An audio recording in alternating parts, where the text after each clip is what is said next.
Hello, my name is Angela Shoup, and I'm an audiologist and director of the Division of Communicative and Vestibular Disorders at UT Southwestern Medical Center in Dallas. In this role, I work with the Newborn Hearing Screening Program at Parkland Hospital and the Pediatric Audiologic Diagnostic Services at Children's Medical Center. Today, I am happy to have the opportunity to talk with you about some considerations in the newborn hearing screening process. The purpose of newborn hearing screening is to ensure that infants receive appropriate amplification and intervention services by no later than 6 months of age. For this reason, state and national guidelines recommend a 1-3-6 model.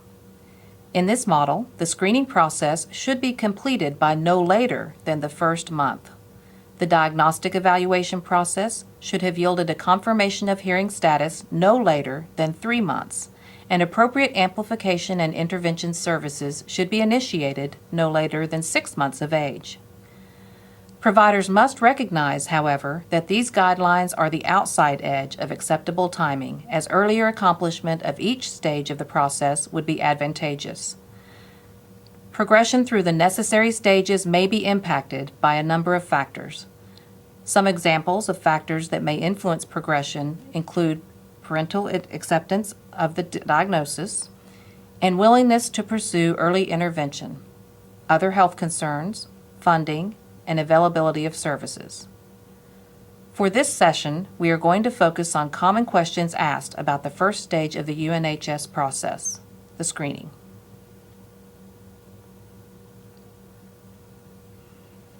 Texas House Bill 714 became effective September 1st of 1999, requiring birth hospitals to implement universal newborn hearing screening by the year 2000 to 2001.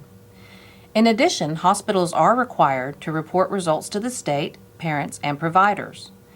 An update to Texas UNHS legislation occurred with Texas House Bill 411, effective January 1st of 2012.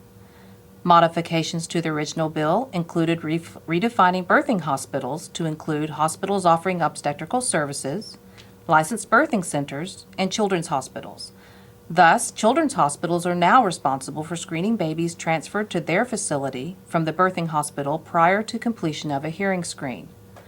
All hearing screening programs must be certified by the state. Outpatient appointments should be completed within 30 days post-discharge. Further, diagnostic audiological results should be reported to the state, and this requirement is now tied to licensure for audiologists in Texas. Two screening technologies commonly used are otoacoustic emissions, also referred to as OAEs, and automated auditory brainstem response, or AABR. OAE testing is accomplished by placing a soft probe in the infant's ear canal. A sound is presented from the probe, sent to the eardrum, and through the bones of the middle ear to stimulate the outer hair cells of the cochlea. If the outer and middle ear are clear of blockage and the outer hair cells are functioning properly, the outer hair cells will send a response through the middle and outer ear to the probe. A little microphone in the probe will collect the acoustic response from the ear and send the information to a computer, where the response will be analyzed. If a sufficient response is collected from the outer hair cells, the baby will pass the hearing screening. If a sufficient response is not obtained, the baby will have referred. For AABR testing, small disc sensors or electrodes are placed on the baby, typically on the nape of the neck, forehead, and shoulder. These sensors do not provide any stimulation. They only pick up electrical activity from the brain in response to sound. Sounds are presented through earphones, and the brain waves associated with processing of the sound are picked up by the sensors and sent to a computer for analysis. If sufficient responses are obtained from the brain to the sound, the baby will pass the hearing screening. If sufficient responses are not obtained, the baby will have referred.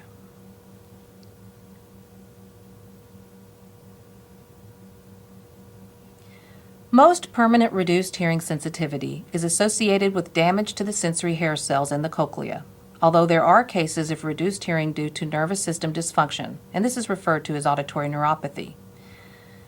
Screening with otoacoustic emissions will identify infants that may be hard of hearing or deaf due to issues with the sensory cells in the inner ear. Screening with AABR will identify not only infants that may have sensory cell issues, but also infants with nervous system pathology or delayed neural maturation.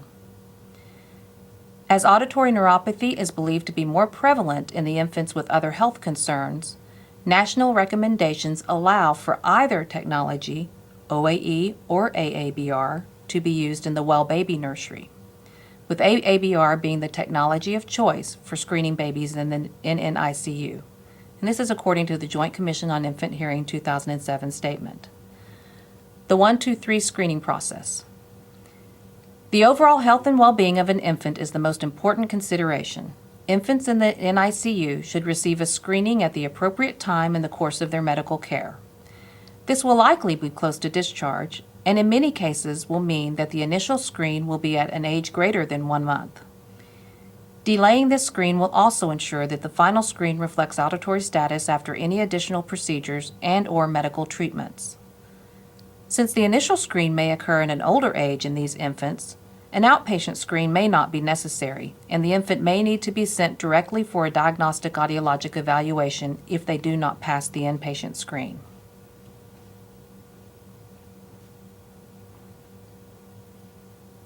Since oral atresia is going to require more in-depth testing, infants with bilateral oral atresia should not receive a birth screening but should be scheduled for a full diagnostic audiologic evaluation and an appointment with an otolaryngologist.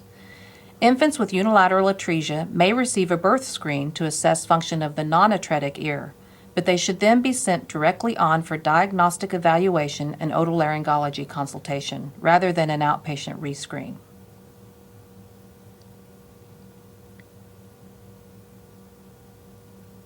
A screening procedure does not provide definitive information about status of the auditory system. There are a variety of possible outcomes from the screening test. For infants that pass the newborn hearing screening, the birth history should be reviewed to determine whether the infant is at risk for delayed onset of hearing loss. If the infant passes the screening, the assumption is made that they have normal hearing or no greater than a mild reduction in hearing sensitivity. Essentially, the infant is deemed to have sufficient hearing to support speech and language development. Since there can be cases of higher-level processing issues or delayed onset hearing loss, families and primary care providers must continue to monitor speech and language development and have testing repeated at a later date if needed. If the infant passed an OAE screening and does not progress with language development, a test of auditory nervous system integrity, such as the auditory brainstem response, may be recommended. A refer or did not pass result on the hearing screening does not mean that the infant is hard of hearing or deaf. A refer result means additional information is needed about the infant's hearing abilities, and the infant needs to receive additional testing. Newborns may refer on the initial hearing screening for a variety of reasons, some of which may resolve in the first weeks of life, and some of which may be permanent. For example, debris in the external ear canal, such as vernix, or fluid in the middle ear, may cause a refer result on the newborn hearing screening, especially if OAEs are used for the screening. If the infant initially referred on the test due to a transient conductive issue, such as vernix in the ear canal or fluid in the middle ear cavity, the condition may have resolved before the outpatient rescreen, and the infant may then pass. If the infant refers on the outpatient rescreen, the infant should be scheduled for a diagnostic audiologic evaluation.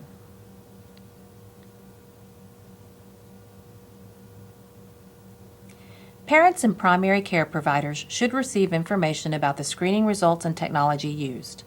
Information should be provided about the specific test results and what the test results mean for the individual child.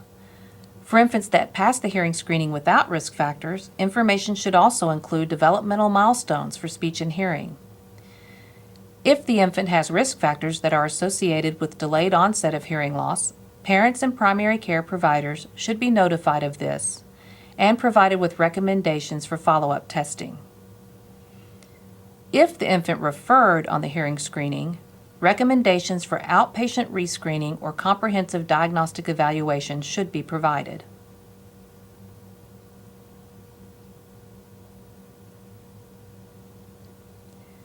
As with any clinical appointment, when an infant and family present for outpatient rescreening of hearing due to a referral result on the inpatient screen, the outpatient service provider must obtain birth history information.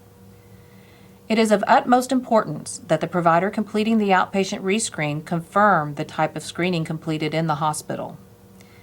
If the patient referred on an OAE screening in the hospital, either an OAE or AABR outpatient rescreen may be completed, as OAE and AABR both assess function of the pathways evaluated on the OAE screen, the outer ear, middle ear, and the inner ear. If the infant referred on an AABR, however, OAEs cannot be used for the rescreen as they assess the auditory pathway only from the outer ear through the inner ear and do not assess the nervous system pathways through the brainstem as are evaluated with AABR. If the infant received an OAE screen at birth but was in the NICU or met other risk factors as noted in the JCIH statement indicating that an AABR should have been used in the initial screen, an AABR rescreen should be completed. All stakeholders who may support the family through this process should be provided with information about the hearing screening. The parents should be fully informed of those with whom information should be shared, and they should be provided with an explanation of the purpose of providing the information so that they are comfortable with the process. For all infants, regardless of test results, the parents and primary care providers should receive hearing screening information in order to appropriately manage the infant. In addition, according to Texas state legislation, the TXEHDI program, Texas Early Hearing Detection and Intervention Program, with the Department of State Health Services, should receive information through the TXEHDI MIS system supported by their contractor, Oz Systems. For infants that do not pass the hearing screening, information should be sent as well to the referral source that will provide the diagnostic audiologic assessment. According to the Individuals with Disabilities Education Act, the family should also be referred to Early Childhood Intervention, or ECI. In addition, the family may also benefit from being referred to a family support program, such as the Hope Parent Partnership Program or Texas Hands and Voices Guide by Your Side. Many families, however, will wait to access these referrals until after confirmation of the hearing loss through the diagnostic audiologic evaluation. For this reason, parents should be questioned about their interest in these types of services at every step in the process. Thank you for your interest in the newborn hearing screening program. Hopefully, as members of the TXEHDI System of Care Community of Support, we can continue these discussions in the interest of improving outcomes for infants and their families.